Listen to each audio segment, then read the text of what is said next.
Welcome to American History Notes, where I read from the conclusions I've drawn, things I've learned about American history.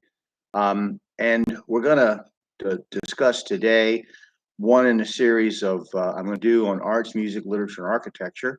I think these are interesting things, if not important things, that you might should know. So we're going to begin. First, I'm going to make some opinion here, some notes on music for the Christian young person. The highest form of music appeals to the spirit of man, as in the music devoted to God by Bach.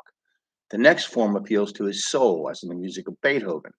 And the lowest, most degenerate form of music appeals to the flesh, as in what is known as rock and roll. Form, as much as content, determines the godliness or worldliness of music. We will see this movement in American art, music, and literature. For those who don't know the difference between man's spirit, his soul, and his flesh, this analogy will mean nothing. And since this isn't a course on biblical doctrine, we'll move on, brushing over many events and people which may be the topic of independent study for you, if so interested. One of the first things history tells us of art in America is that in the 1700s, the art of modeling in wax is introduced to this continent, and colonial artists began to sculpt small wax portraits.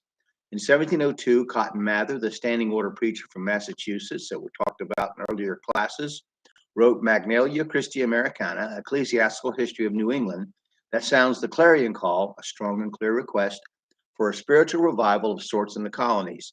The oldest known portrait effigy in New England is from 1709 and is the gravestone of the Reverend Jonathan Pierpont, Wakefield, Massachusetts.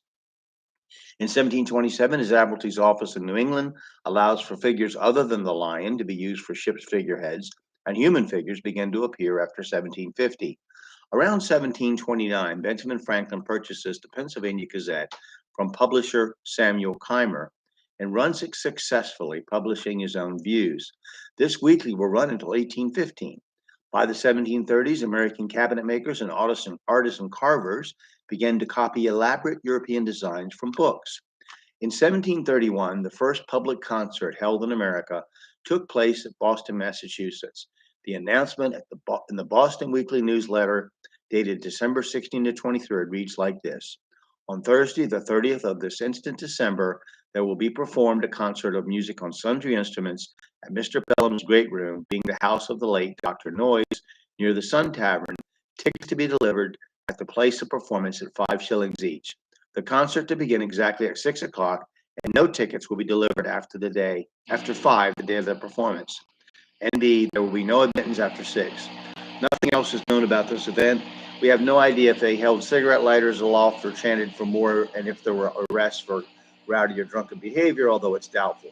That was attempted humor. I'm going to continue. Ben Franklin began publishing Poor Richard's Almanac, a collection of practical information of philosophy, around 1732. Between 1771 and 1790, he pens his autobiography up to 1750 with an optimism and plain writing style that gives it an American uniqueness. In 1773, he publishes The Edict of the King of Prussia, which is a satire about England and Germany that reflects his stance against the Townshend Act. It gets published in the Philadelphia Public Advertiser. In 1741, Jonathan Edwards publishes his sermon, Sinners in the Hands of an Angry God. It's a great sermon. In 1773, American slave Phyllis Wheatley publishes the collection Poems on Various Subjects, Religious and Moral, in London. She is firmly established as the first female African-American poet. William Cullen Bryant publishes the poem Thanatopsis in the North American Review in 1817. American woodcarver Simeon Skillen begins to create work for his furniture shops and shipyards of Boston in his shop. So he was creating work for the furniture shops and shipyards of Boston in his shop in 1740. John and Simeon Jr., his sons, will work there until 1778, becoming New England's leading carvers. In 1755, with the assistance of European design books, colonial wood carvers decorate the chancel, that's the space around an altar of a church enclosed often by a railing or lattice, of St. Michael's Church in Charleston, South Carolina, using dentils, pilasters, and the Corinthian capitals for the first time. So we're going to discuss painting and sculpting next. I hope you'll study American history and become conversant in many of these things, dig deep. Thank you for listening.